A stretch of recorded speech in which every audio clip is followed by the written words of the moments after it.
I'm Michael Knowles, here to tell you that Rules for Retrogrades, the book and the show, are out now, and you absolutely need to check it out before the thought police confiscate all of it and lock you away.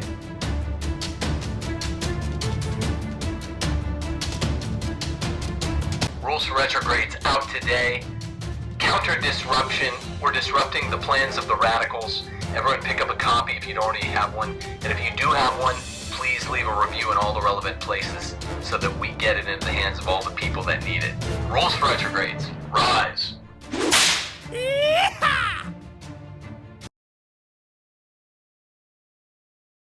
Greetings, parish orphans and retrogrades.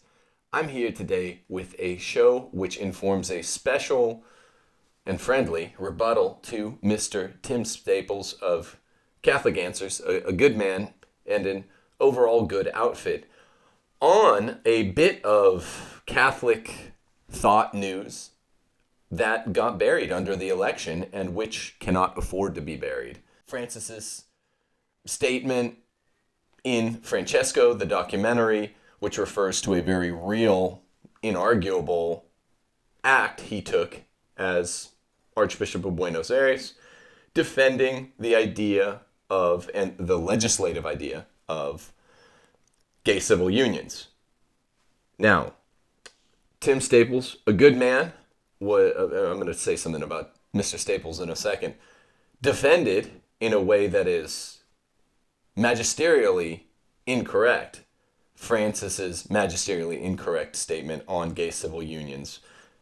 Most of that stems from the fact that in Buenos Aires, the legislative issue of gay civil unions was a matter of first impression. This is a legal term, meaning they didn't have gay civil unions before he was defending it, in which case the Congregation for the Doctrine of the Faith document on point would have, it does allow a gloss. If a new bit of legislation is a gloss on pre-existent legislation on gay civil unions, and the new gloss merely strips at the strength of or makes distinctions to the affirmation of gay civil unions, then that might be okay. Then it becomes an issue of prudence. It likely is okay. That's not what it is. The Congregation for the Doctrine of the Faith document that I'm going to be citing throughout today's friendly rebuttal makes very clear that if it's a matter of first impression, if it's the first attempt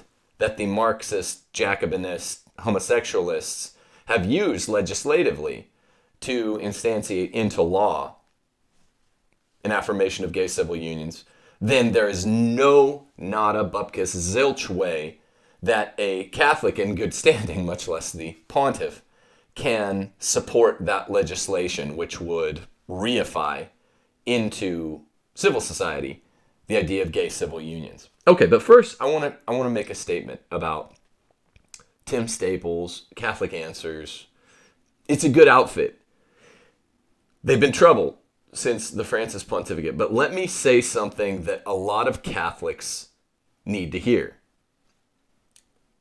When people come out and they say, hey, I'd love to challenge so-and-so, Catholic thinker or apologist, on such and such an issue, and I want to do it in a friendly way, it's usually a see-through veneer of passive aggression and dislike, usually hurling kind of friendly-sounding insults at the person.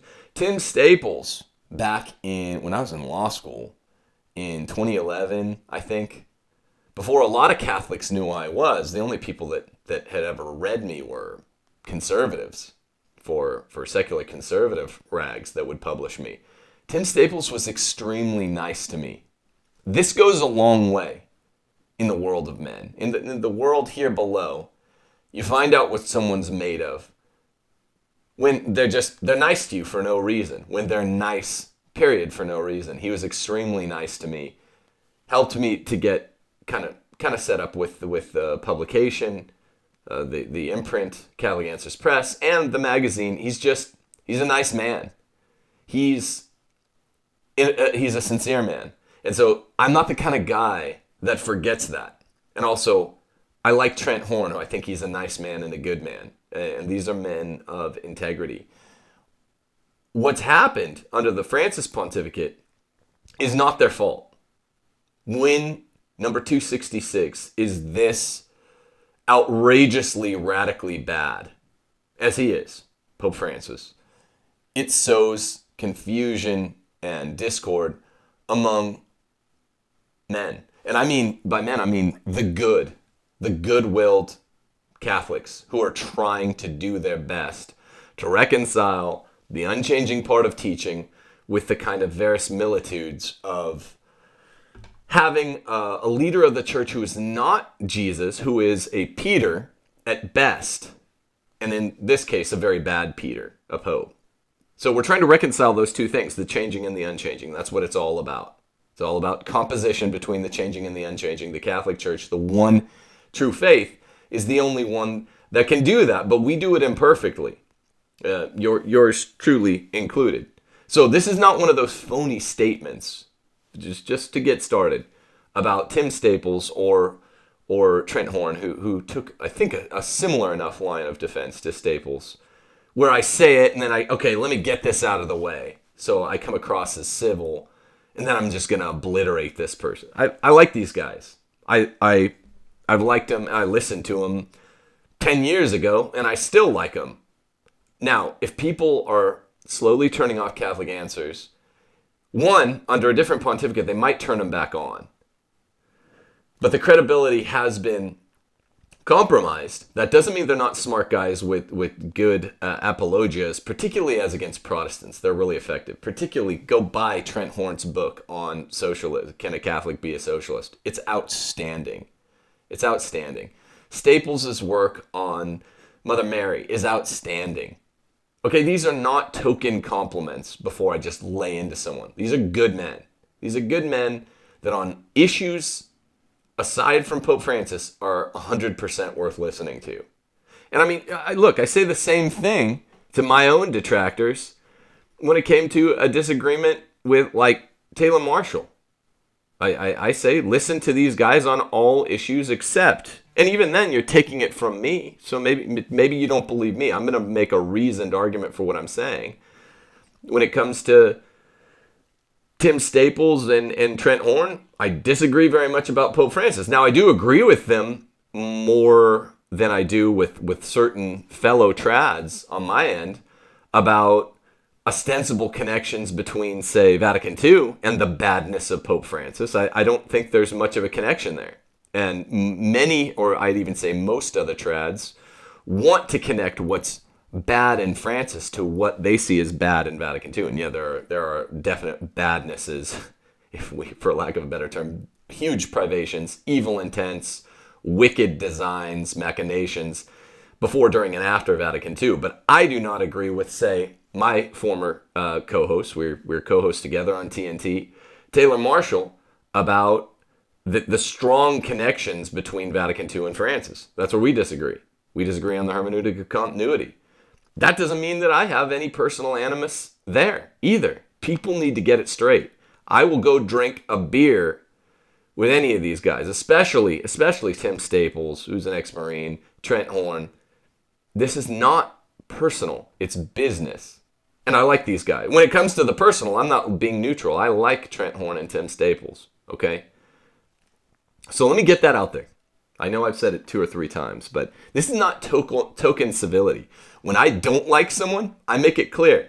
I'm a man who makes clear how I feel about things. I do think these are good guys. Now, but one contrast I would make right away, this is relevant to what I said about Tim Staples and Taylor Marshall. It's utterly clear. I defy any of you out there to go do it. It's clear as night and day. When there's a challenging passage on Pope Francis in part of his magisterium, as it were, you go and you look, and instead of becoming ameliorated, clarified, made better, you find that problem does not go away. It's as bad as you thought, or worse, as when you heard it on the radio or on the internet. And then you find 2 or 3 more. You find 2 or 3 more problems with something Pope Francis wrote in the line above and below. Looking to the text does not clarify, it makes worse, and it confirms suspicions with Francis. Here's why some fellow traditionalists are mad at me, have been mad at me since about Easter time. That is not the case. I've been researching this book on Vatican II. It is the case that when you look at what's going on, the bad guys were running the show, and they had a wicked intent. Absolutely. This is verifiable in several wises. You can make the case really strongly. I do. But with regard to the Vatican II documents, the sacred constitutions, it's not the case, what I just said about Francis. If you look in the transcript above, what I said 30 seconds ago, it's the privations, the weaknesses in the documents themselves get much better, much clearer. It turns out you heard a much exaggerated form of the issue, of the problem. Ostensibly, it's just a fact. That's how it's been for me researching this book. I'm a guy I like to be accurate. I don't put narrative above the truth. I put the truth above narrative. I conform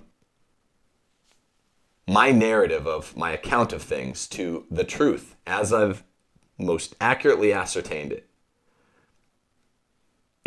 Now with Francis, like I say, things are as bad or worse as pretty much the worst of his reasonable critics say about him. And I usually find 2, 3, 4, 5 extra flaws that no one's even talking about, even the radical Francis critics. That's not true with the Vatican II documents. Now, it is true about the council itself and the guys there. They're pretty bad guys. But that's a distinction that I want out there for the Catholic world to have and to hold. Now, when it comes to Tim Staples, who I like and I'm saying is good, he's just way off on Pope Francis. And I would challenge him to a debate. I'd love to do a debate in person, on Zoom format, whatever. And it would be friendly as all get out. And I would do it with Trent Hornigan too, and we can make it a lot friendlier because we know each other a lot better than we did back then, than the death penalty feminism one. I like these guys, but we should debate. It would be good. It would be good for Catholicism. Debate on Francis and gay civil unions. I strongly recommend it, and we shouldn't keep passing on this stuff. We should be doing debate with one another. But now, to be fair, Tim Staples was saying, oh, the worst of the Francis critics are criticizing Francis on behalf of their own constituency because of what he said about gay civil unions. No, that's not it. I'm criticizing what Francis said about gay civil unions, not because I'm a Francis critic, but because it's the correct thing to critique. You call me, or people like me, a harsh Francis critic because I make the criticism, not the other way around. That's one thing, Mr. Staples. But again, I like you, and I just think we should debate this out so people can make the decision for themselves. And I will fight fair, and I know you will as well. We should do this.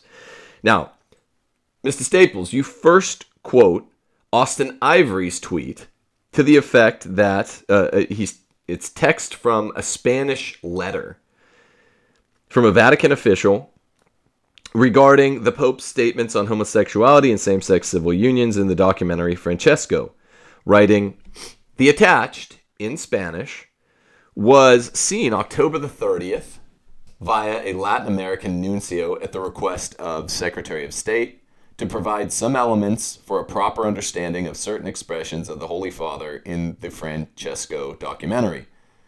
The Vatican Secretariat of State writes to bishops of the world, through the nuncios, to brief them on Pope's civil union remarks, to show that they referred to particular arrangements of the state in respect of same-sex couples and do not touch on church doctrine.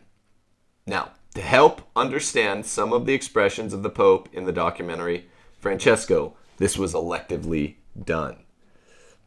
Some statements contained in the documentary Francesco by filmmaker Evgeny Afanevsky have provoked in the past few days a variety of reactions and interpretations. Therefore, we are offering some useful points of clarification with the hope of, per this per his instruction, providing an adequate comprehension of the words of the Holy Father.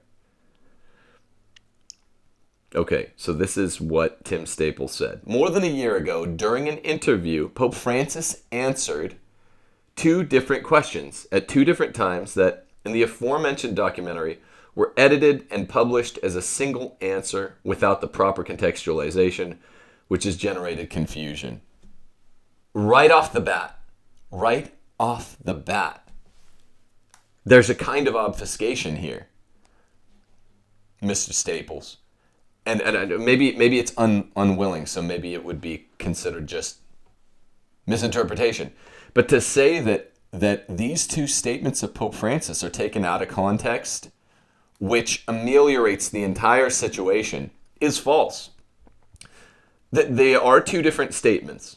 Okay, let the record show. These are 2 different statements. But the damning statement of Francis appears to be its proper context, is what it appears to be. The statement is a statement by Francis recently about what he did as Argentina Archbishop and why. And what he did was support gay civil union legislation that came up as a matter of first impression. It was the first time that the substance of gay civil union law was about to be made in Buenos Aires in Argentina. It was not an addendum, an accidental modification, an addition, a subtraction to existing legislation. This is very important. It was a matter of legislative first impression in Argentina that Francis supported on gay civil unions. This, let me say it very clearly, so this is only one of the 2 statements that he made that were stuck together. Who cares? Take the one that needs no further context. That is an accurate expression. What I just said is an accurate expression of the historical situation. Let me rephrase, hopefully even more briefly. It was a matter of first impression that Francis supported in Buenos Aires for gay civil unions. The reason this is so important, Mr. Staples, I think you know, and I'm not trying to be condescending, I think you know this, is because there's a Congregation for the Doctrine of the Faith document summarizing magisterial Catholic teaching on the matter. And this is proscribed. As a matter of first impression, when gay civil union is being legalized, one cannot support it as a Catholic. It doesn't matter what that the other statement made it sound like, that was glued on, that was super added, made it sound like Pope Francis was supporting gays being able to adopt kids or something like that. No, he was referring to they shouldn't be kicked out of their own families. That also doesn't matter because once there's gay civil union legislation that's on the books in countries, by the way, this isn't the main purpose of my rebuttal, but once gays are in civil unions legally, they're allowed to adopt. So your distinction is, in this secondary sense, not on point, not relevant, and doesn't hit home, doesn't hit hard anyway. Because once gays can be considered in civil union, in all of the countries where civil union legislation has been legalized, they're allowed to adopt. So Francis was implicitly, you're right, not explicitly, but implicitly supporting gay civil union adoptions. Okay, this is not arguable. Everyone out there, this is not arguable.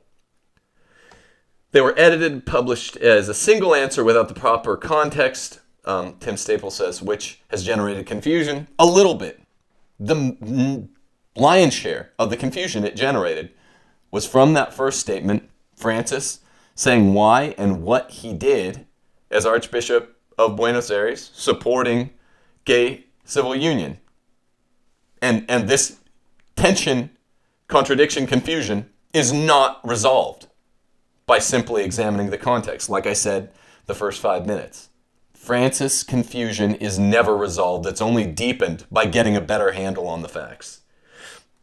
The Holy Father, Staples continues, had first made a reference to the pastoral need that Within the family, a son or daughter with a homosexual orientation should never be discriminated against. Okay, these are reversed. So I took them out of chronological order. I meant the second statement. The first statement is, don't discriminate against someone in your son or your daughter if they turn out to have SSA. These words, Staples says, refer to this. Homosexuals have a right to be a part of the family. They're children of God and have a right to a family. Nobody should be thrown out or made miserable because of it. No one cares about this statement. Yeah, maybe the way it was super added into the documentary, Francesco, it made it sound like an explicit endorsement on the part of the Pope of the ability of gays, once in civil unions, to adopt their own kids. I get that. Who cares? I get it. I'm not just saying it. I really get it. Full stop. But who cares?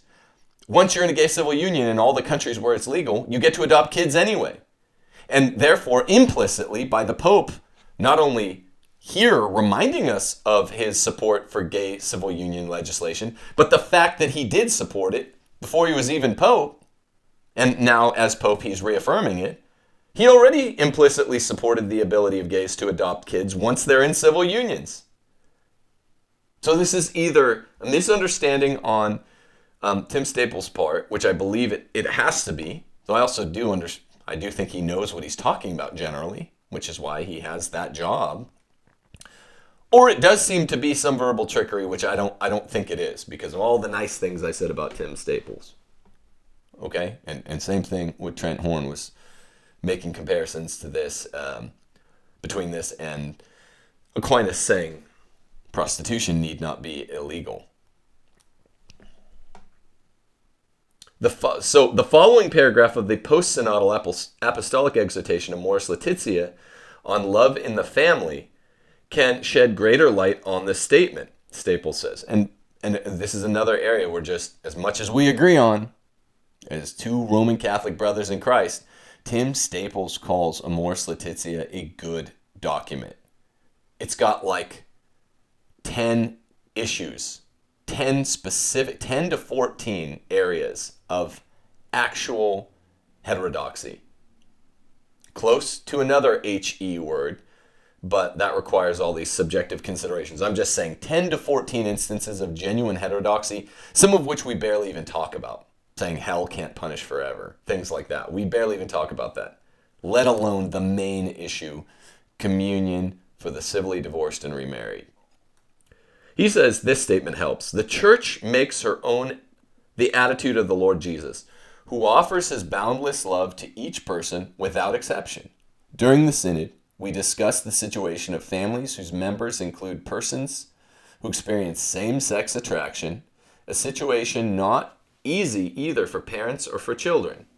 We would like, before else, to reaffirm that every person, regardless of sexual orientation, ought to be respected in his or her dignity and treated with consideration, while every sign of unjust discrimination is to be carefully avoided, particularly any form of aggression and violence.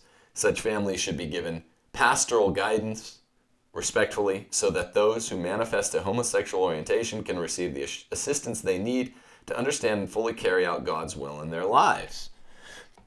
Well, so this passage that Tim Staples believes is clarifying or ameliorating from Amoris Laetitia, which was the post-synodal exhortation, refers back to the deliberations of that synod to which the exhortation is post-synodal to.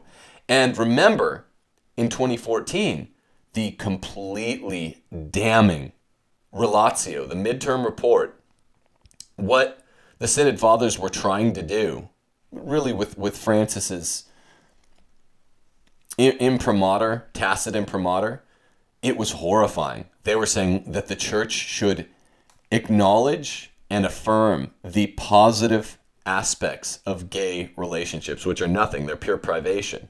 So this was the real goal that had to be backed away from at the 2014 Extraordinary Synod on the Family and the 2015 Ordinary Synod on the Family. Right? So that's what a post-synodal apostolic exhortation is. It's an exhortation that the Pope writes after a synod has taken place. And guess what? Guess what? This is what was really going on at the synod. They only backed off because the world made a stink. And guess who really made a stink in the world? The African bishops saved the church from an abomination of homosexualism that was everywhere. It was everywhere. Like cockroaches once you threw the light on. It was everywhere at the first 2014 synod. And then at the 2015 synod, they were trying to rehabilitate that homosexualism in the name of the Synod Fathers and Francis. And they were trying to change the rules day to day. Even the lefty Synod Fathers ended up complaining about it. So this is a bad example, Tim Staples. This is a bad example, man, because those two synods, I will, if we get into a friendly discussion on it, I will show you, I will read that midterm relatio report. It was bad. It's expressive of the sovereign will of those bishops. They just had to back off. And so he ends up sticking this kind of pro-gay language in a way that's non-offensive.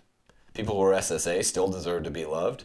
They need to carry out God's will in their lives. But Francis also doesn't make this clear that this means total sexual continence for them.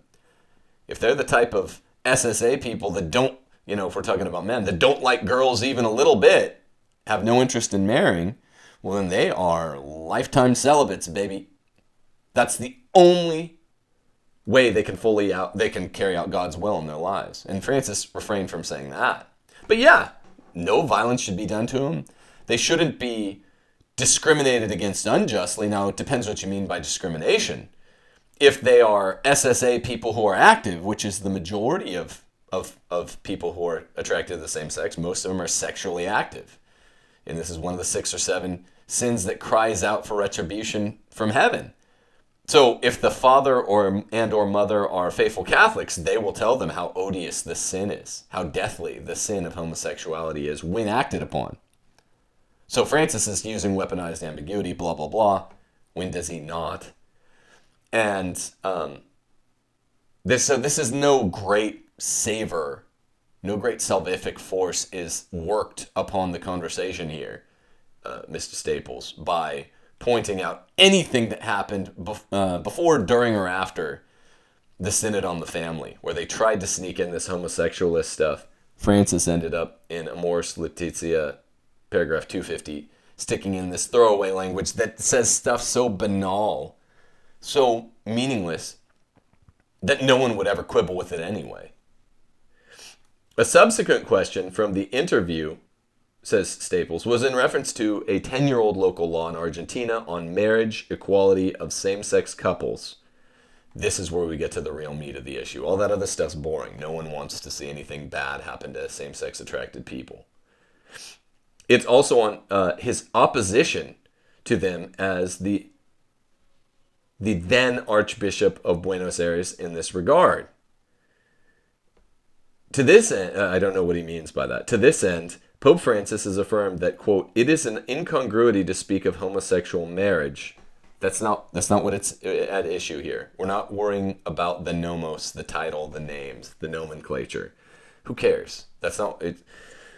Pope Francis has severed, he's distinguished between, and the Congregation for the Doctrine of the Faith says you can't do this as a faithful Catholic, severed between licit, in his mind, licit gay civil unions.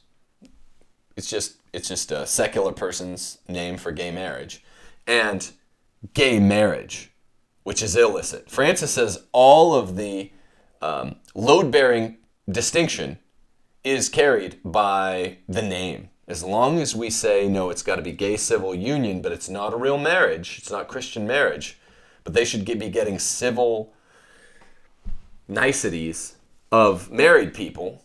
I think basically all the civil niceties of married people, aside from the religious civil niceties of married people, that's not allowed. So Tim Staples is hyper defending by hyper emphasizing what Francis is emphasizing, and it's an illicit thing to emphasize. It doesn't matter, in other words, in the Congregation of the Doctrine of the Faith document, whether or not you call a gay civil union a marriage or a union. Who cares? The reason that gays are happy to have that civil right, so-called, is precisely because there's no meaningful distinction between a gay civil union and a gay marriage, aside from the stupid name. No one cares. They're usually not religious anyway. So they don't care that it's not falling under the category, the predicament of matrimony. And Francis knows that, and I think Tim Staples knows that too.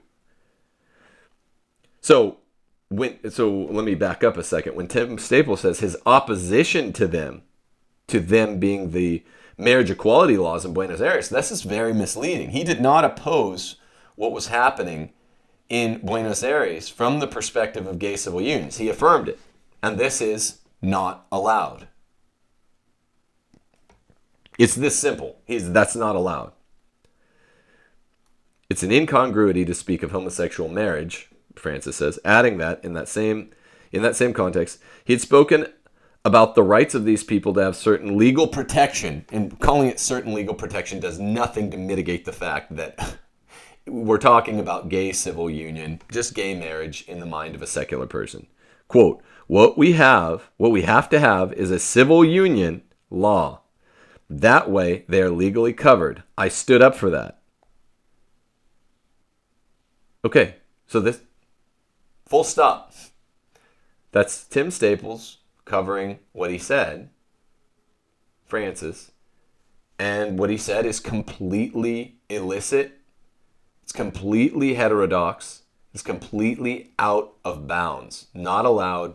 It's not Catholic. It's not the teaching. Let me read it again. What we have to have, says Francis, as quoted by Tim Staples, is a civil union law. That way they are legally covered. I stood up for that, and he's saying it was good I stood up for it, implicitly. That's the subtext. And Tim Staples thinks that's okay. It's not. I don't know. I could end the video right here. Boom. If we're debating this, that's the end of the argument. Francis said that. Tim Staples accepts that he said that, so my work isn't in demonstrating that he said that. He really said that. Tim Staples accepted that he said that. Done. Now I'll just read the CDF statement, and then I'll be done in 20 seconds and go home for dinner, right? I'm going to do more than that, of course, but that's what I could do. This confirms the speculation about Buenos Aires. Tim Staples says the Holy Father expressed himself this way during an interview in 2014. Marriage is between a man and a woman. Secular states want to justify civil unions to regulate different situations of cohabitation, pushed by the demand to regulate economic aspects between persons, such as ensuring health care. It is about pacts of cohabiting of various natures, of which I wouldn't know how to list the different ways. One needs to see the different cases and evaluate them in their variety. Now, here's Tim Staples speaking. Therefore, it is clear that Pope Francis was referring to certain provisions made by states, and certainly not to the doctrine of the Church, which he has reaffirmed numerous times over the years. Whoa. No. The doctrine of the Church just means the teaching of the Church speaks to secular states' gay civil union laws. Tim, another thing I like about you is your first name, bro. Timotheus. We both mean honoring God, okay? Tim, you just made this statement. Let me read it again. It falsely dichotomizes church teaching and secular civil union laws, as if there's no overlap between them. No intersect. There is. There's a church teaching on secular gay civil union laws. It's in a CDF document. That's why this statement by Tim Staples is false. Therefore, it is clear that Pope Francis was referring to certain provisions made by states, and certainly not to the doctrine of the Church, which he has reaffirmed numerous times over the years. Okay, so that's wrong. That's just an inarguably wrong statement. I like you. You're lovable and huggable, and I think on lots of issues of Catholic teaching, people can still go to Tim Staples and should, and get great stuff. but just not on this aspect of Francis, or really any aspect of Francis, the Francis pontificate, which is a dumpster fire. It's a dumpster fire. It's not arguable. It's not a matter of interpretation. It's a complete dumpster fire. There is church teaching on gay civil unions. You can't, as a faithful Catholic, support them when it's a matter of first impression. When it's you, a Catholic legislator, or anyone even with the vote, and there aren't gay civil union laws, you can do nothing to support their enactment. Once they're enacted, you can take prudential paths, which might differ from person to person. Reasonable minds can differ. How to mitigate them, restrict them to a small corner of the political landscape, get rid of them. That's not what was happening in Buenos Aires. Remember, folks, and as I said in my previous post, our Holy Father has been very clear that homosexual acts and marriage are unacceptable. This is Tim Staples again. The church can never approve of what is an intrinsic evil. Okay, CCC 2357 he cites, which is absolutely right.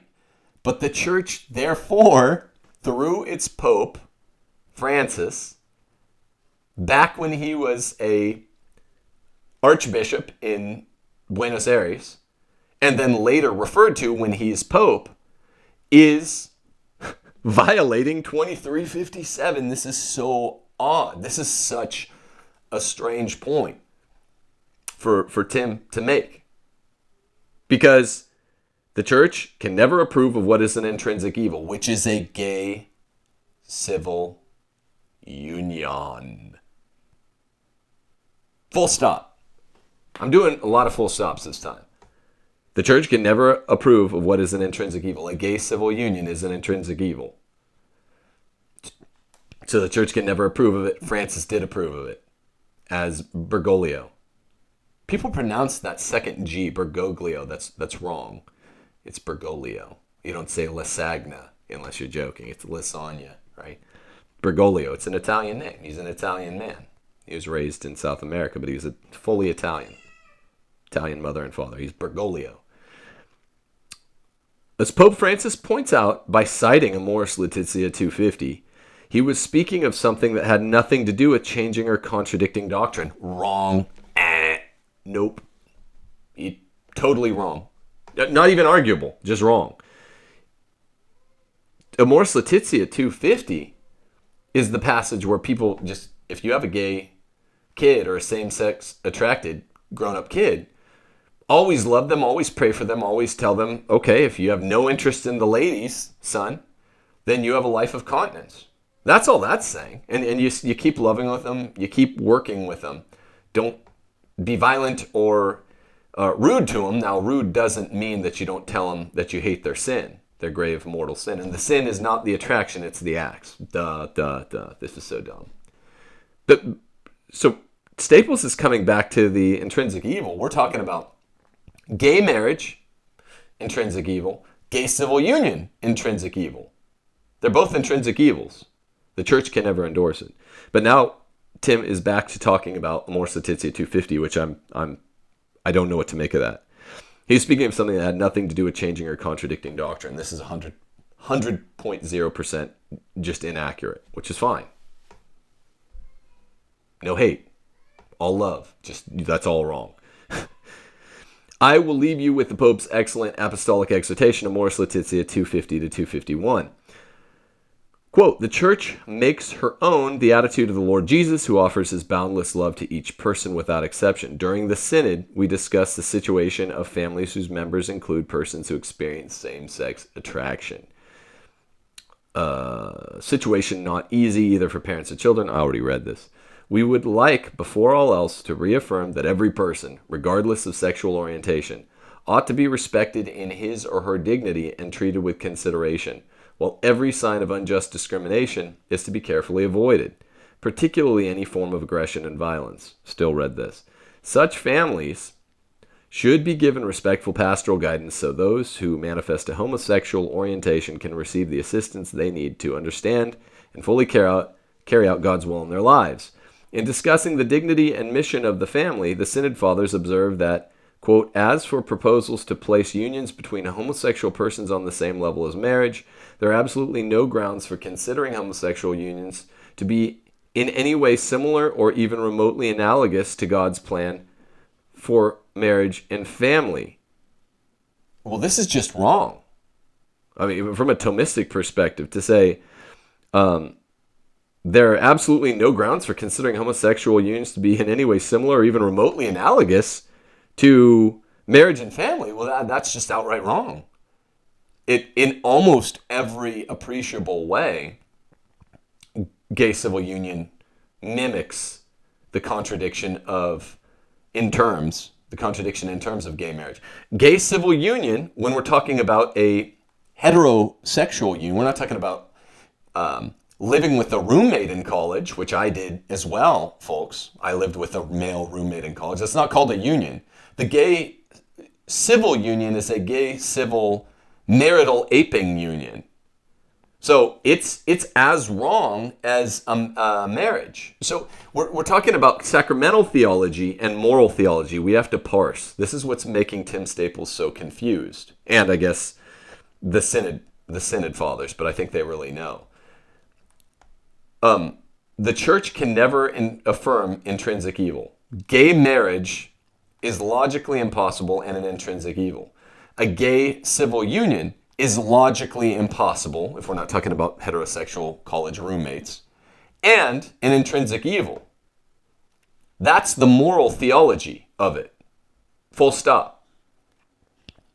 The sacramental theology is, well, a gay civil union, while it apes and copies the sacrament of matrimony in basically every way, it is not an actual one of the seven sacraments. It's just a secular gay person's way of calling themselves married without using the terminology. Okay, so there's the sacramental theology. We're not talking about that. We're talking about the moral theology. And gay civil unions are intrinsic evils as well, and the church teaches that it cannot affirm, a Christian Catholic cannot affirm any intrinsic moral evil. So is this clear? So I think legitimately there's a point of confusion by Staples. One Catholic cannot affirm gay marriage because it's a contradiction of moral Catholic theology and sacramental Catholic theology. And also a Catholic can't affirm gay civil unions, as Francis did because he's bad. Affirming gay civil unions would violate Catholic moral theology, but not Catholic sacramental theology. That's all. It's that simple. That is the central minute of this video right there.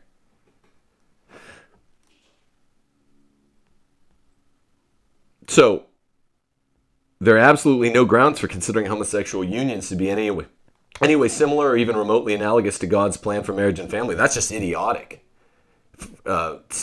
Staples thinks this is exculpatory of Francis. Francis seems to think it's exculpatory of Francis. And the Synod Fathers from 2014-2015, expressed in Amoris Laetitia, seem to think it's exculpatory. No, you can't have any Catholic support as a matter of first impression for gay civil unions, which are also an intrinsic evil. It is unacceptable that local churches should be subjected to pressure in 275, blah, blah, blah. Let me see.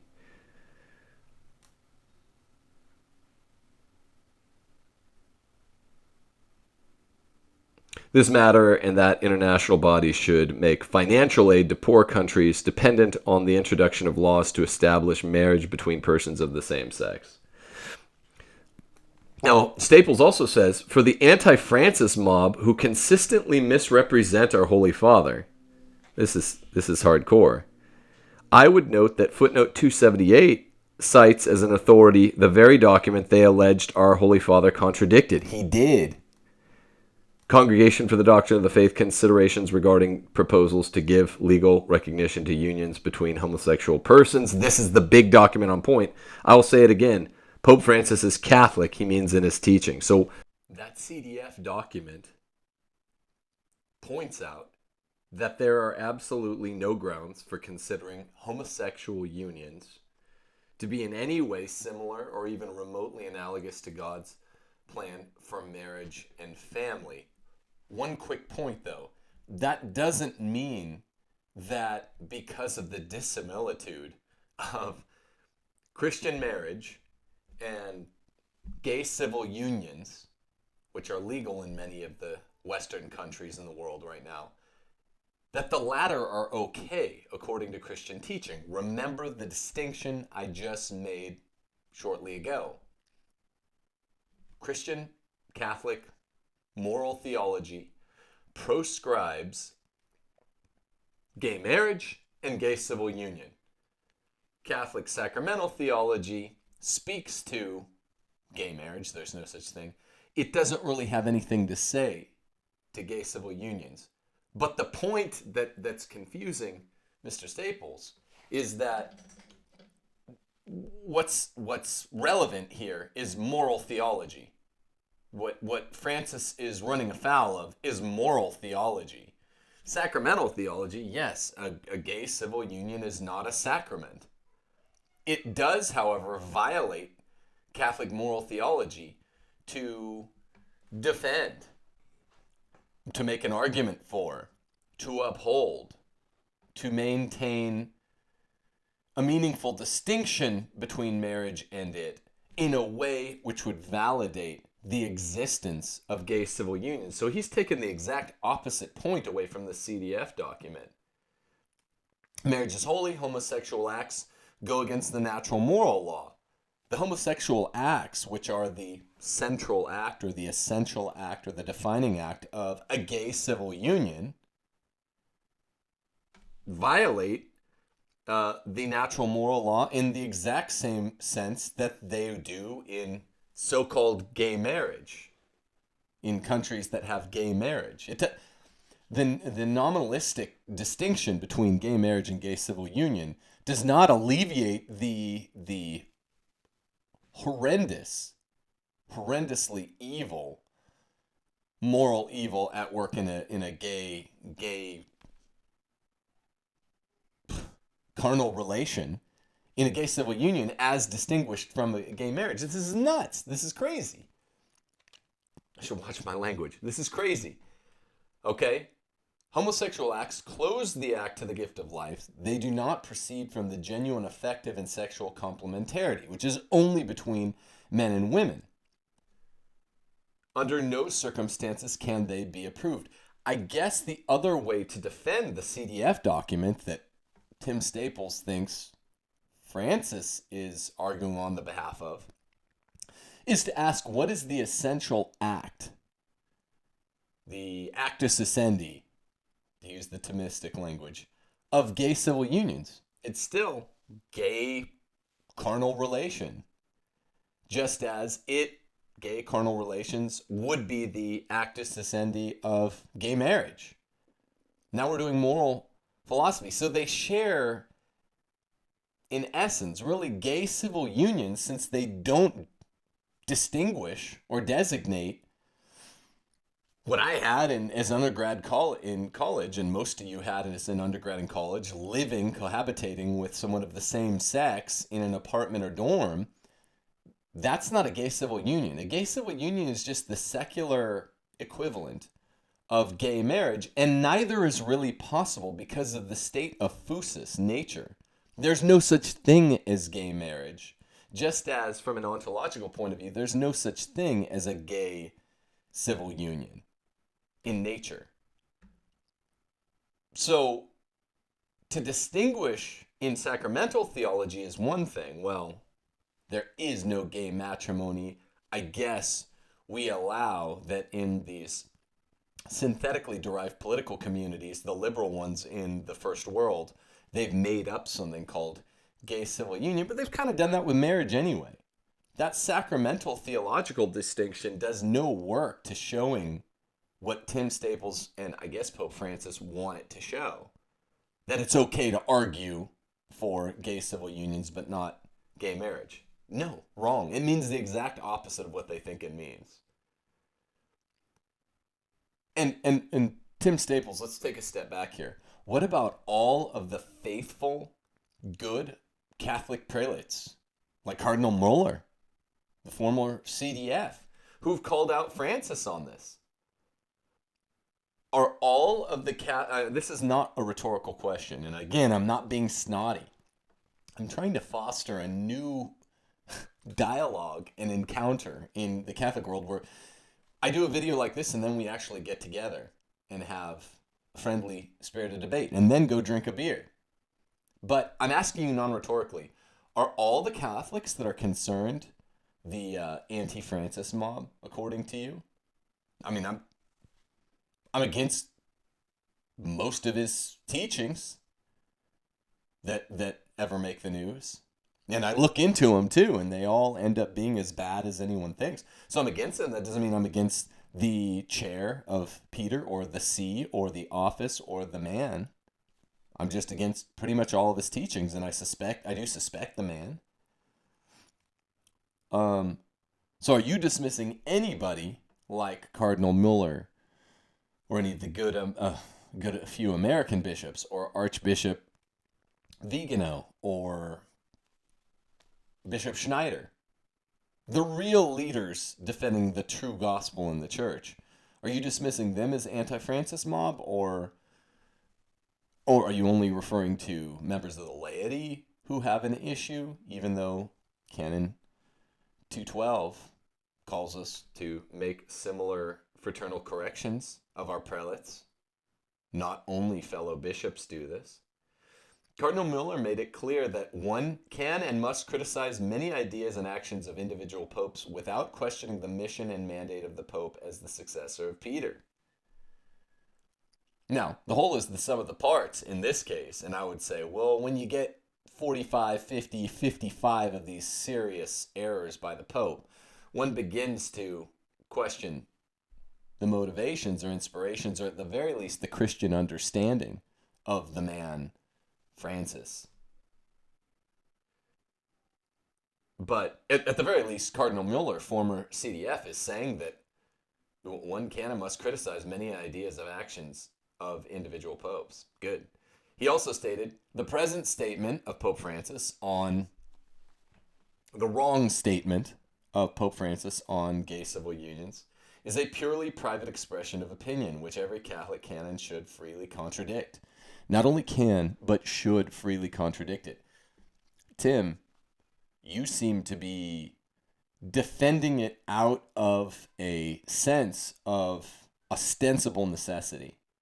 Forced ostensible necessity. Like, well, I have to defend this because, like we've said so many times over the last 7 years, even though we at Catholic Answers have the correct position on the Pope, as against Protestants, look, most of his statements are an ex cathedra. There have been two in 2,000 years, one per millennium. Not that bad.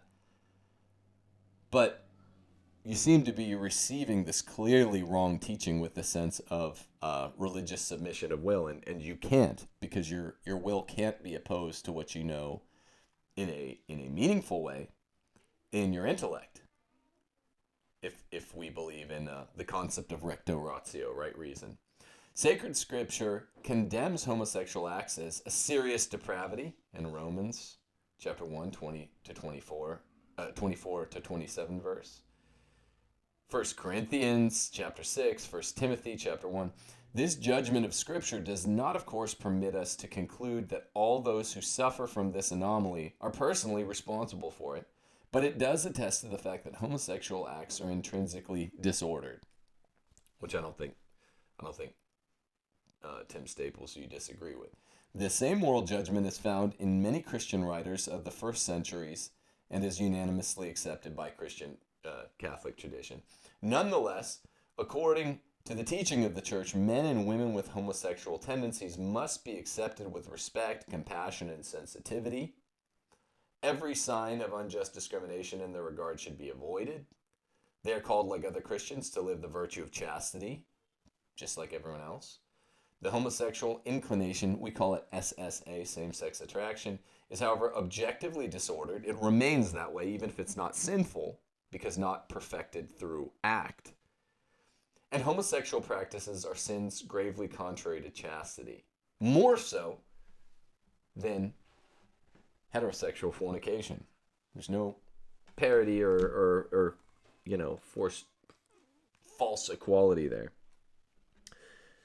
Now, in this Congregation for the Doctrine of the Faith document, the introduction reads, "In recent years, various questions relating to homosexuality have been addressed with some frequency by Pope John Paul II and by the relevant dicasteries of the Holy See. Homosexuality is a troubling moral and social phenomenon, even in those countries where it does not present significant legal issues. It gives rise to greater concern in those countries that have granted or intend to grant legal recognition to homosexual unions, which may include the possibility of adopting children." So here you have the address of adopting children. And this was written years ago. Not only may it include the possibility of adopting children, it always does. It always, whatever this is, however many years later, it always means that gay couples have the distinct possibility of adopting children. The present considerations do not contain new doctrinal elements. They seek rather to reiterate the essential points on this question and provide arguments drawn from reason which could be used by bishops in preparing more specific interventions appropriate to the different situations throughout the world, aimed at protecting and promoting the dignity of marriage, the foundation of the family, and the stability of society, of which this institution is a constitutive element. The present considerations are also intended to give direction to Catholic politicians. This is most key. Okay, this is why one of the many reasons I'm confident that I'm right here and Tim Staples is wrong. The considerations are also intended to give direction to Catholic politicians by indicating the approaches to proposed legislation in this area which would be consistent with Christian conscience. So we're not just talking about within the church, what the church may affirm about sacramental theology, which would only include matrimony but not gay civil unions. We're talking about real-world secular politics, Catholic, or I guess even more broadly speaking, Christian politicians that want to do the Christian thing. Since this question relates to the natural moral law, the arguments that follow are addressed not only to those who believe in Christ, so it's even a wider net than I just said, but to all persons committed to promoting and defending the common good of society. This means Plato and Aristotle, any secular, even atheistic followers of Plato and Aristotle would be bound by this. There are absolutely no grounds for considering homosexual unions to be in any way similar or even remotely analogous to God's plan for marriage and family. Again, see my distinction from before. We're distinguishing gay civil unions from gay marriage in order to condemn both, not in order to hold up gay civil unions as okay at this level of secular politics and gay marriage as bad. So there's real confusion on this point. Yes, marriage and civil union are not sacramentally equivalent. Okay, so I understand how people can make this mistake of saying, well, then gay civil unions, and this is the mistake Tim Staples and I guess the Pope made, gay civil unions are okay because they're openly admitting that they're not sacramentally binding. No, they violate, gay civil unions violate the natural law in the same way that gay marriage does. They just don't violate sacramental law. But that's not, in this case, what's important is morality, not sacramentality. Which is maybe counterintuitive or whatever. We're just asking what's morally wrong and right.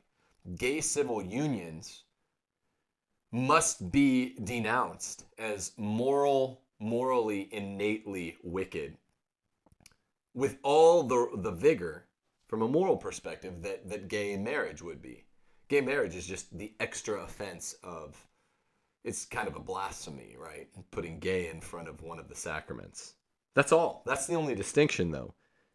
This seemed to throw Mr. Staples way off. Okay.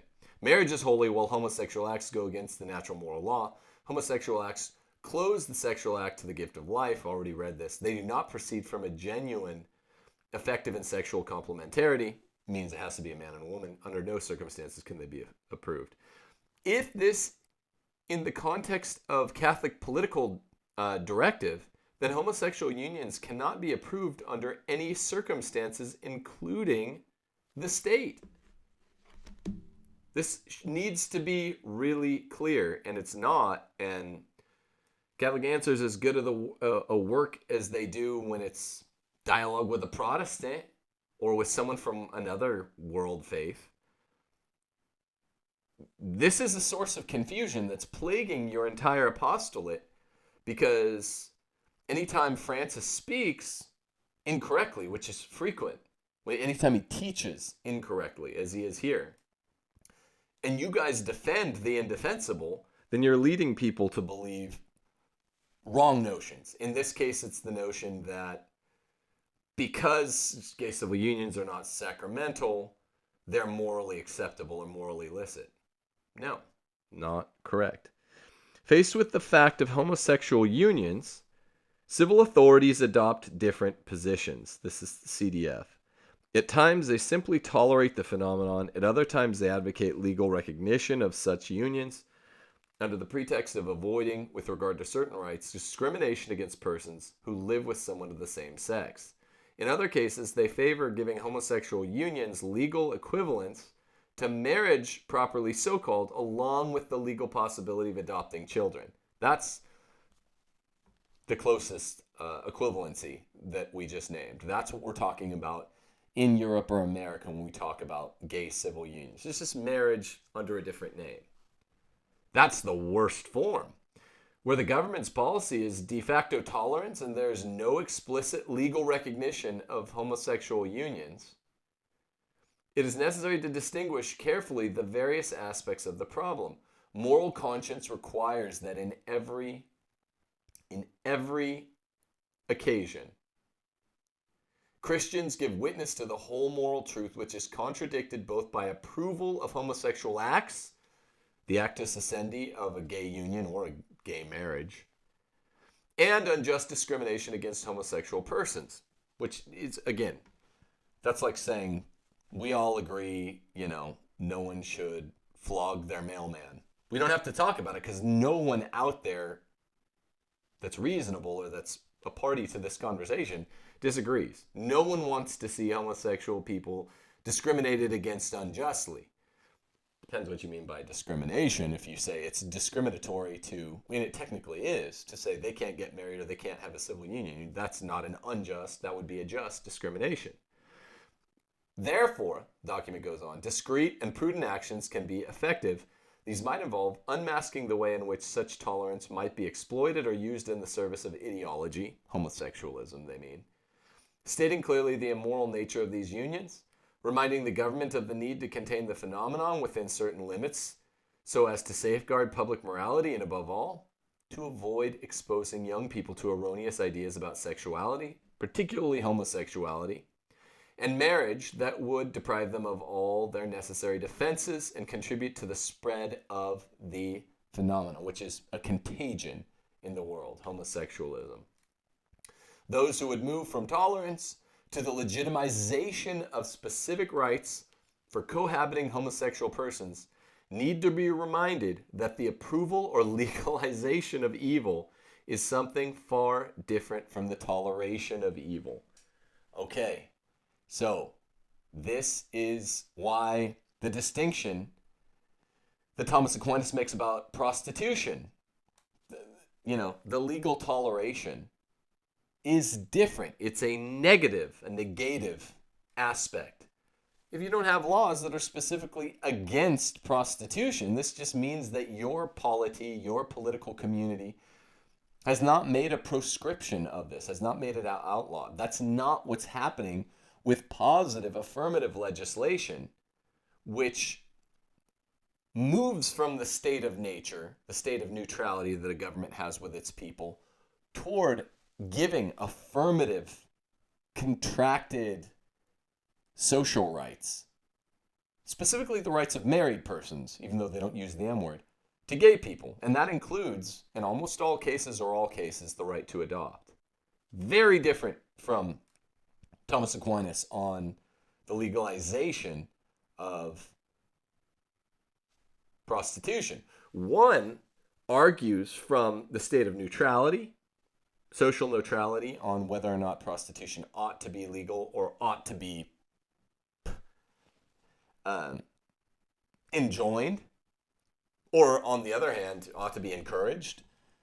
No, you could have a society that has a more hands-off government. The Catholic tradition favors hands-off government. For 2,000 years it has, not just since the advent of republics.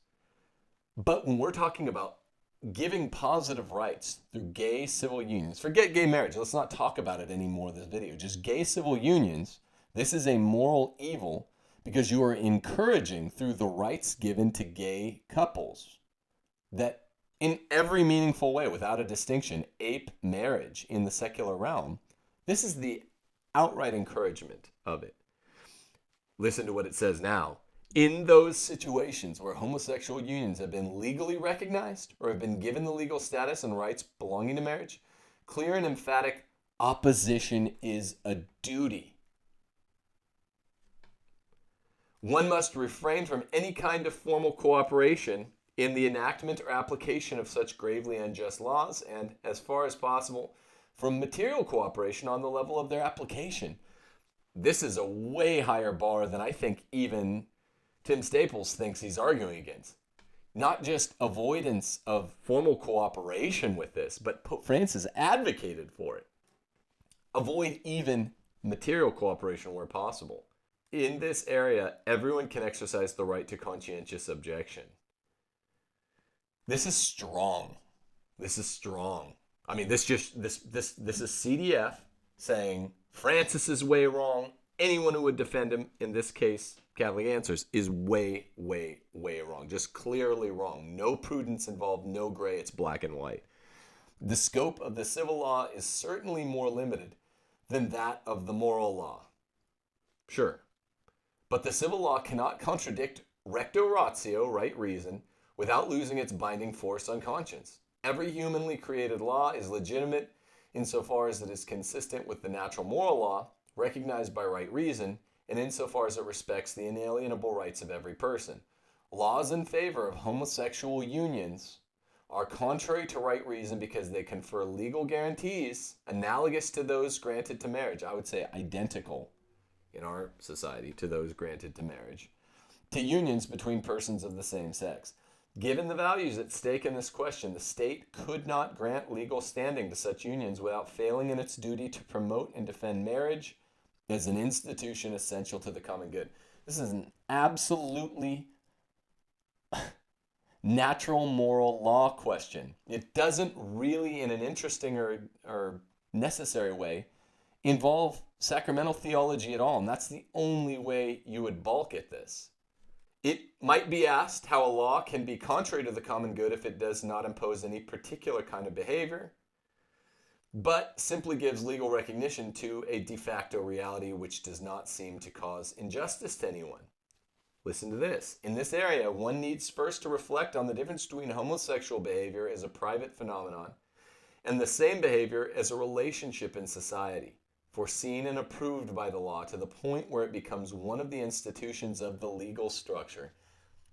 The CDF is contemplating what that means to become constitutive with one of the time-venerated institutions of the legal structure. It means that this has the mandate of the people, which is supposed to mean it has the mandate of God, even in a secular society. The second phenomenon is not only more serious, but also assumes a more wide-reaching and profound influence, and would result in changes to the entire organization of society, contrary to the common good. Civil laws are structuring principles of man's life in society, for good or for ill. They play a very important and sometimes decisive role in influencing patterns of thought and behavior. Lifestyles and the underlying presuppositions these express not only externally shape the life of society, but also tend to modify the younger generation's perception and evaluation of forms or behavior. Legal recognition of homosexual unions would obscure basic moral values and cause a devaluation of the institution of marriage. We're not talking about gay marriage here. Throw that out the window. We're talking about the church's teaching on gay civil unions. Everything I've just read is church teaching from the magisterium, the Congregation for the Doctrine of the Faith, against anyone that would defend or formally cooperate with gay civil unions, let alone to advocate for them, which is a strong form of formal cooperation. Number 8, society owes its continued survival to the family founded on marriage. The inevitable consequence of legal recognition of homosexual unions would be the redefinition of marriage, which would become in its legal status an institution devoid of essential reference to factors linked to heterosexuality. That's the real thing right there. In the secular mind, gay civil unions are just gay marriage, and this prescinds from any necessary connection or essential reference to factors linked to heterosexuality, which is what people need imprinted on their brain. Sexuality means heterosexuality, right? You can't even, there's no complementarity between a man and a man. The parts don't even connect. You can't create. There's not the generative human power, the generative animal power of bringing forth offspring. That's the whole thing. That's the whole test. It's just natural law. It's easier than we're making it. For example, procreation and raising children. If from the legal standpoint, marriage between a man and a woman were to be considered just one possible form of marriage or union, the concept of marriage would undergo a radical transformation with grave detriment to the common good. This hasn't happened or anything in the West over the last decade to 2 decades, especially decade. Has it? Tim Staples? Has it? Pope Francis? With grave detriment to the common good. By putting homosexual unions on a legal plane analogous to that of marriage in the family, the state acts arbitrarily and in contradiction with its duties. So we're not talking about the state contradicting the teachings of the church.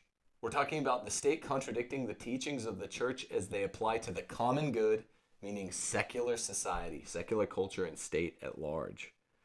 That's a huge distinction.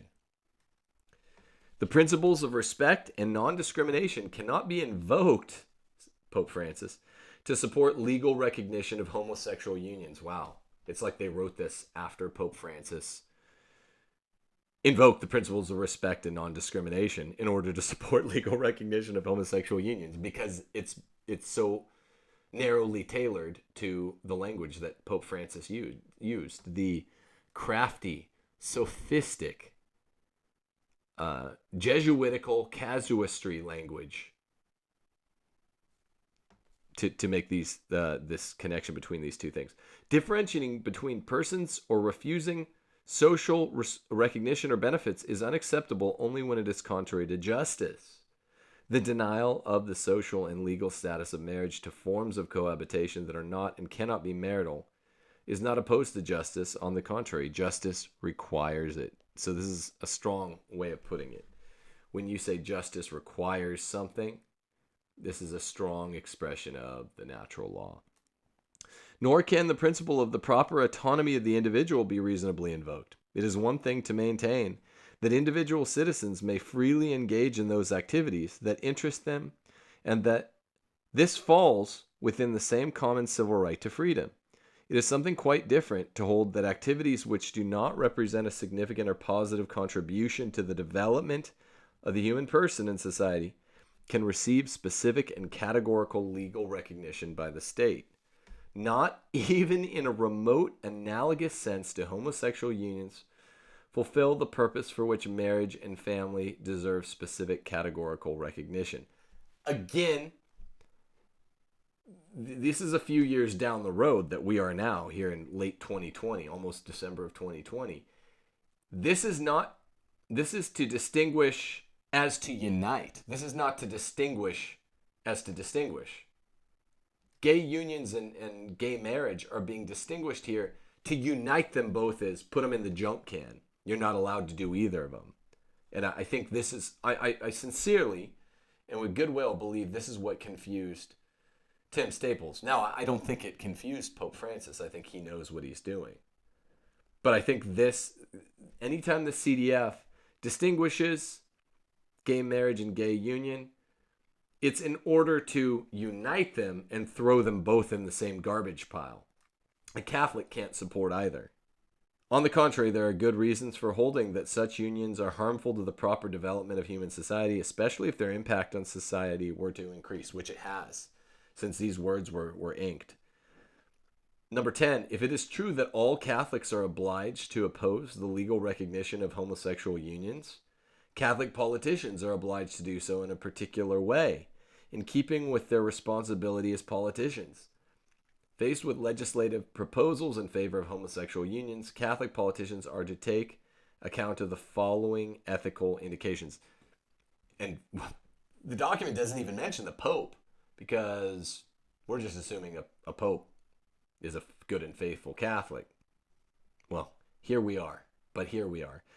When legislation in favor of the recognition of homosexual unions is proposed for the first time in legislative assembly, in law we call this a matter of first impression, the Catholic lawmaker has a moral duty to express his opposition clearly and publicly and to vote against it. To vote in favor of a law so harmful to the common good is gravely immoral. So we have a pope that is admitting that 10 years ago, over 10 years ago, when he was a bishop, he was for gay civil unions. Now as pope, he's still for gay civil unions. Well, his duty is higher than even the Catholic politician. And the Catholic politician, even if they're a Catholic politician in a secular place, like JFK in secular government America, these are his duties: to oppose as a matter of first impression, if it's the first time it's come up to be passed, a bill that would reify gay civil unions. It's his duty to oppose it. Can you imagine what they would say about the Pope? CNA, Catholic News Agency, not a far-right outfit by any stretch of the imagination, did in fact support this arrangement before gay marriage was legal.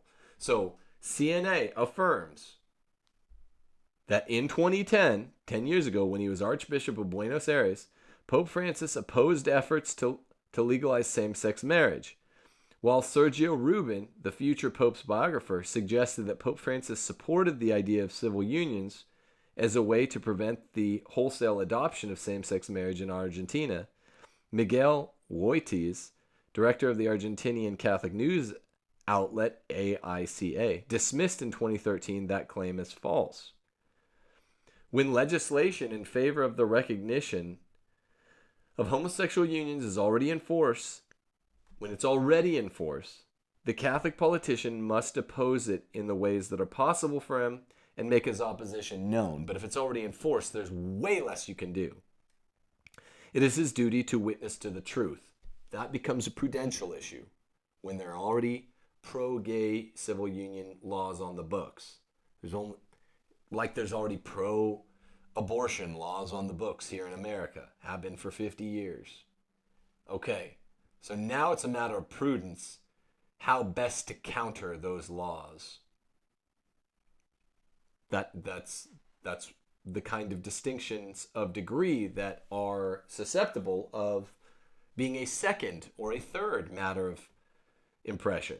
But on the matter of first impression, the rules are stricter. If it is not possible to repeal such a law completely, the Catholic politician, recalling the indications contained in the evangelical letter Evangelium Vitae, quote, could licitly support proposals aimed at limiting the harm done by such a law and at lessening its negative consequences at the level of general opinion and public morality, on condition that his absolute personal opposition to such laws was clear and well known, and that the danger of scandal was avoided. This does not mean that a more restrictive law in this area could be considered just or even acceptable. Rather, it is a question of the legitimate and dutiful attempt to obtain at least the partial repeal of an unjust law when its total abrogation is not possible at the moment. This is not what Pope Francis was dealing with. Not what he was dealing with. He suggested gay civil unions are good. He doesn't even disown it. He's proud of it. That he said, as a matter of first impression, why don't we have gay civil unions? To protect these rights of homosexual couples who are actively sexual, have an active sexual relationship. Why don't we get this? We don't have this problem before. Pope Francis said, let's go out and borrow trouble in Buenos Aires, in Argentina. Let's get this grave moral evil going. Tim Staples, that is what Pope Francis did. He said, look, I'm against gay marriage, right? Sacramentally. But here, where I'm an archbishop in Buenos Aires 10 years ago, let's start this moral evil. I like the idea. I support the idea of this grave moral evil, which is in the secular mind identical to gay marriage. Outside of sacramental theology, it is identical to gay marriage in the West. Union just means, getting married for non-religious people. And there is this widespread notion of a gay civil union because people that are advocates of homosexualism aren't typically religious anyway. They're secular thinkers anyway. So there's zero distinctions between gay marriage, gay civil union. It's a distinction without a difference. Except in sacramental theology, which hasn't entered the equation, or my analysis, in the first letter today, not a jot, not a tittle of it, is related to the moral theology. Everything we're talking about stems from the fact that in that filthy documentary by that leftist Marxist, whose previous documentary to Francesco was all about how, the U.S., it was good that the U.S. helped the election in whatever, ex-Soviet bloc. It was good that we engaged in that color revolution. That was his penultimate movie before Francesco. Francis said there, forget the remark about families, that gays are entitled to them. He says, it was good that 10 years ago in 2010 in Buenos Aires, Bergoglio, stood up for the fact that as a matter of first impression, we, Argentinians, needed to get this moral evil happening. We needed to popularize it. We needed the moral evil of gay civil unions in Buenos Aires, and I'm proud that I stood up for that. Okay, whole story. Done deal. Finito. That's it. It doesn't matter that there was the second comment spliced to it about gay parents of gays shouldn't be extra mean to their gay kids. He made that comment and that was stuck on there, maybe so as to insinuate that they can adopt. But it doesn't matter anyway, because in all the Western first world prescription of gay civil unions, they get to adopt anyway. And Pope Francis knows this. And Pope Francis supports this. So you can't say that he doesn't. Such that one cannot say, our Pope teaches Catholic doctrine consistently. There is a doctrine on gay civil unions. It is a fallacy, it is a falsity to say that there is no Catholic teaching doctrine on gay civil unions, but only on gay marriage. I just read you basically the entire document put out by the Congregation for the Doctrine of the Faith. Now, I would love to debate this if there's lingering questions, but since this is the clearest expression of the Catholic teaching on gay unions that I've heard, and it got buried beneath 2 to 3 weeks, really 4 weeks of crazy U.S. politics here amid the color revolution that's happening under our noses, I had to kick it. I'm in a doctoral program. I do lots of things with my day. I'm writing papers, writing books. But I wanted to get around to this, and it was good, I think, that I could lay it out for all of you that way. And you, Tim Staples, if you still insist on your point of view, let's have a friendly debate and then drink a beer afterwards. Or drink a beer during a friendly Skype or Zoom debate. But it's not personal, it's business. We just need to clarify these things. Catholics need to stop accepting challenges to debate. Same thing with my ex-co-host, Taylor Marshall. I offered to debate him on the hermeneutic of continuity, on the Vatican documents themselves. We don't agree about what was going on during the council, but the documents, which is really what we mean by the Council of Nicaea, the Council of Chalcedon, the Council of Vatican II, we mean is the documents. I offered to debate there too. There's no answer. I'd like to think that Tim Staples or Trent Horn, good guys, would accept an offer to debate when you get that I mean it friendly. I mean, we can be drinking a beer during it. It can be a conversation. I really don't care. I really like you guys, and I just want you to be teaching all the many faithful Catholics that listen to Catholic Answers correctly, as you do anytime one of the other world religions' apologetics comes up. It's always good stuff. When Francis comes up, we need to clarify, and you guys need to correct. But I'm doing everything I can. I'm laboring under every possible way to make sure you know this is not a token offer of civility that I proffer once at the beginning of a video and then gonna get nasty. That's not what will happen. You're good dudes, but you're wrong about Pope Francis in this area, and there have been some previous ones. So let's just get down to it. Let's have a discussion. Or if you do a video back and you say, oh, yeah, Tim made a video about Catholic Answers, particularly Mr. Staples, and he pointed out that the CDF document really makes what we were saying null and void, then cool. Then we don't have to debate it. That's even better. I just want you guys teaching the good people that listen to Catholic Answers correctly. Because unlike some of the middle of the way or left of center, like journalistic outfits and enterprises, Catholic Answers is definitely closer to left of center or center than I am. But unlike the left of center ones, your guys' readership and audience and listenership are faithful Catholics. They're good. And there's a reason for that. It's because you apologists at Catholic Answers are generally faithful and good. Whatever, I think we agree about mostly about the Vatican II documents, but about the pontificate of Francis, nay. It's the Achilles heel. Anyway, God bless you guys. God bless Tim Staples. Pray for the Pope. Pray he converts to the Catholic way of seeing these things.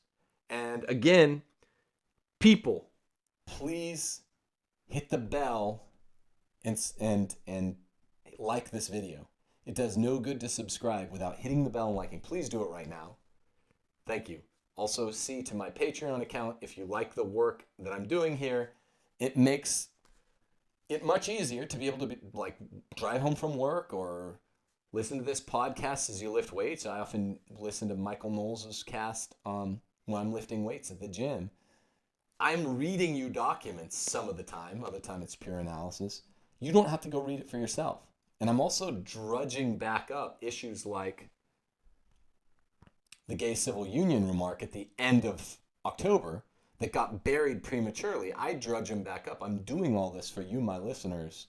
It is work on top of being a doctoral student, on top of writing unrelated books. I'm not writing a book on Francis or anything. And so if you feel so inclined to be a Patreon supporter, I appreciate it duly, and I appreciate my patrons much. God bless you guys. God bless America. Deus Volt. God bless our president. Hail Mary, full of grace, the Lord is with thee. Blessed art thou amongst women, and blessed is the fruit of thy womb, Jesus. Holy Mary, Mother of God, pray for us sinners now and at the hour of our death. Amen. Hail Mary, full of grace, the Lord is with thee. Blessed art thou amongst women, and blessed is the fruit of thy womb, Jesus. Holy Mary, Mother of God, pray for us sinners now and at the hour of our death. Amen. Hail Mary, full of grace, the Lord is with thee. Blessed art thou amongst women, and blessed is the fruit of thy womb, Jesus. Holy Mary, Mother of God, pray for us sinners now and at the hour of our death. Amen. Hail Mary, full of grace, the Lord is with thee. Blessed art thou amongst women, and blessed is the fruit of thy womb, Jesus. Holy Mary, Mother of God, pray for us sinners, now and at the hour of our death. Amen. Hail Mary, full of grace, the Lord is with thee. Blessed art thou amongst women, and blessed is the fruit